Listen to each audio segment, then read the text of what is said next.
Alrighty, so thankfully this summer thunderstorm is going away so that we can get started on fuel pump for the 2002 GMC Sierra.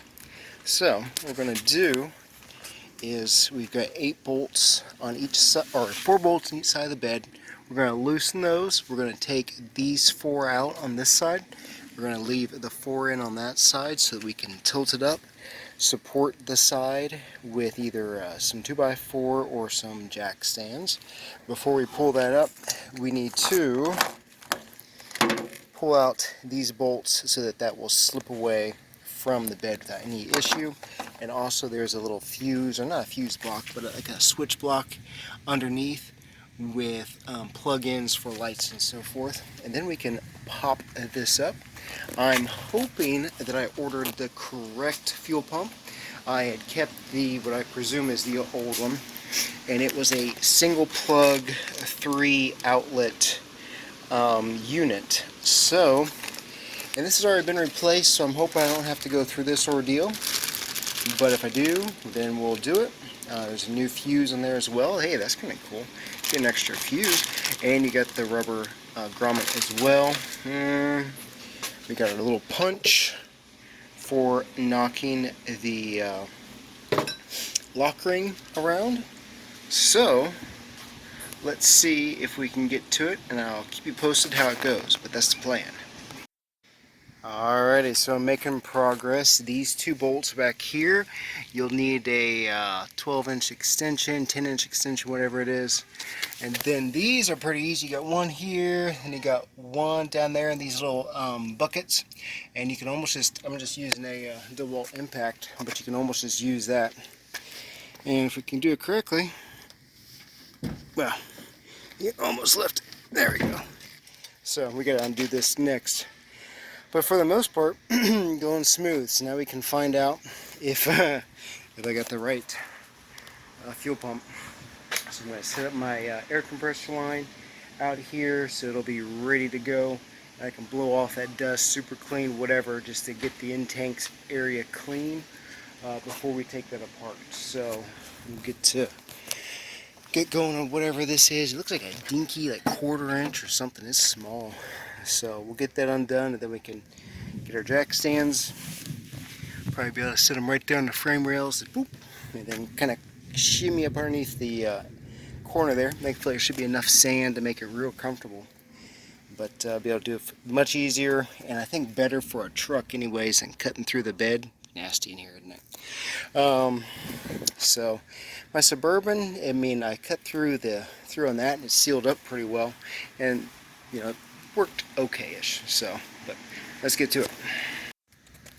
Alrighty, so I use this Ford chunk to get started to lift this up, and it's a little bit hefty for one person, but with this wedge just right, I was able to slide the jack in there, get it started, arrange it, set my jack stands, and then go from there. So, like I said, you kind of gotta shimmy up around here. This is the not fun part whatsoever.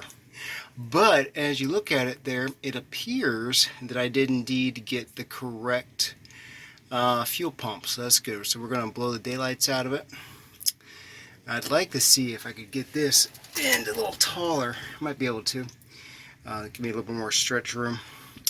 But yeah, so we're looking on the plus side there. Got to get the clips for the evap there. Got to get those undone. But overall, we're doing pretty good. It's pretty nasty under here. So, away it goes. Alright, back to it. Alright, it's a good idea to go ahead and pull your fuel, just to relieve some pressure back there, to go ahead and pull the fuel pump relay and then start it, just to run it out of fuel. So there's that one right there. Some people would recommend you undo your battery. I'm not going to do that per se. Thankfully, we do have a Canon fuel filter to replace as well. So we'll do all that at once. Hopefully I remember.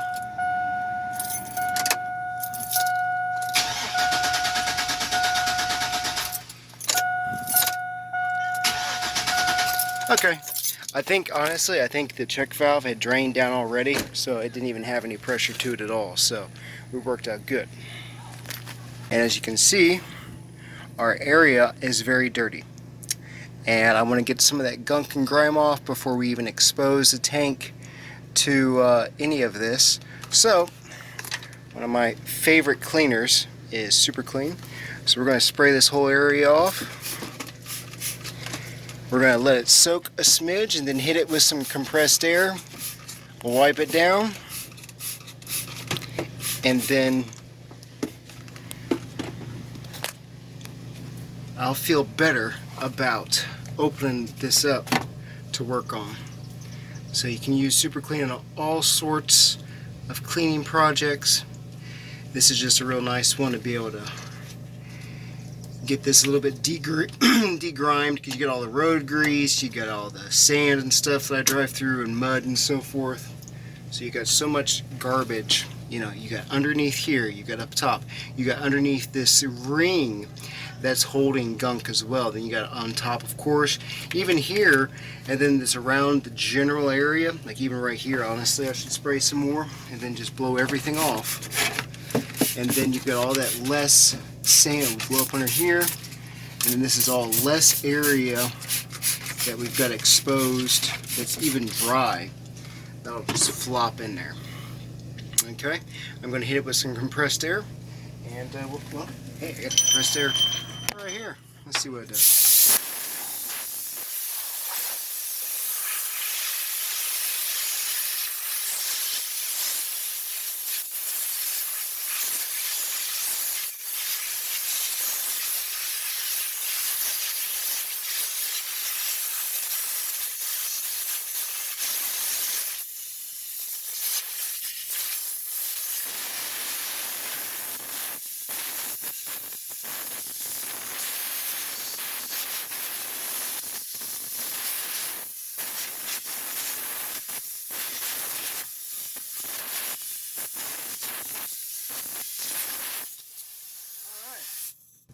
So we'll let it dry. I might hit it one more time, but for the most part, we're pretty good there. And I feel better about opening up the tank. I'm going to wipe off this area with some rags, and then we'll be pretty much good to go to taking it apart and go from there. So that is your tip for using Super Clean. You can use this, just the regular spray. You can do the foaming spray, or you can do the aerosol, and you can buy it in 2.5 gallon jugs at Walmart for 23, 24 bucks, the concentrate, and just go from there. Old pump, new pump. Thankfully, they're both from Advance. They're both CarQuest. This one says it's a Carter. I may actually have a warranty on this one here, but I don't remember the hardware. Thankfully, this one, $87 or whatever. It makes it easier since it's the one plug without the evap junk. New strainer, thankfully, and it comes with the new seal here already installed. I thought I was going to have to take the float off to run up the seal, but looking at it a little bit closer, like, nope, I'm going to need that. Alrighty, and so we're going to leave these on here as we go on, and I've already got the those clips there. I'm going to try to take a little cloth before we put our connectors on here, and just go ahead and just clean them out as much as I can, but also save these, put them in a little container or whatever.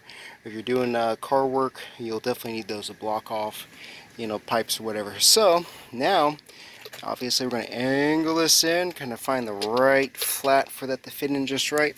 I don't have really a good setup to show you how to do that, but those clips are really easy. Just take another, you know, screwdriver and pry either end of them and go from there. That one middle plug's a little bit tricky. Kind of got to get two screwdrivers in there, kind of use it as tweezers and gently pry it loose. And then I just tapped the lock ring off with a hammer, and it became really pretty easy. So going back in will be a little bit pain in the butt, but overall I think we're maybe about an hour into the process, so we're doing pretty good. Still got to do the fuel filter while I'm at it, and but overall I'm very happy with the progress. We'll keep you posted. Alrighty, so update real quick for you. Fuel pump's in and connected. That lock ring went in easier than I've had in a while, thankfully. So, and then we've got the new fuel filter on up there. So, now, we'll key on, key off a couple times.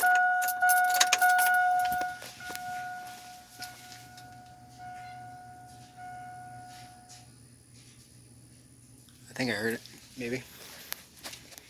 Key off.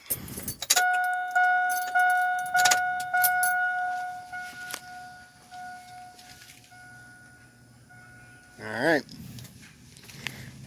We'll prime it one more time, and then crank her up.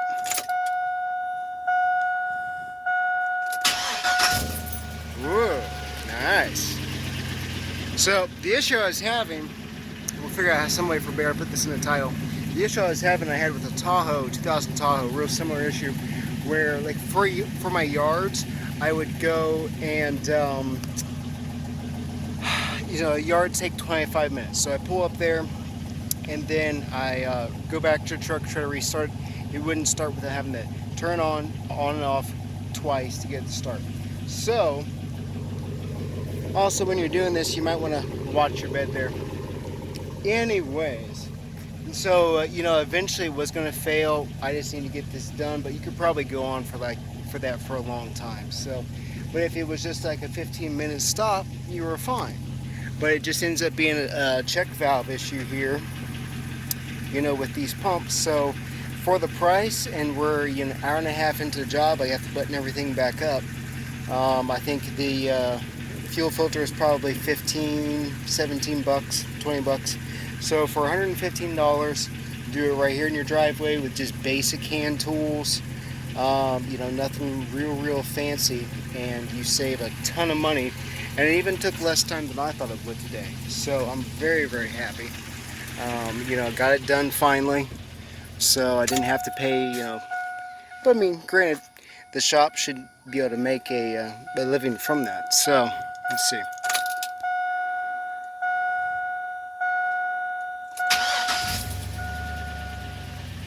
Alright, we'll come back in 25 minutes or so.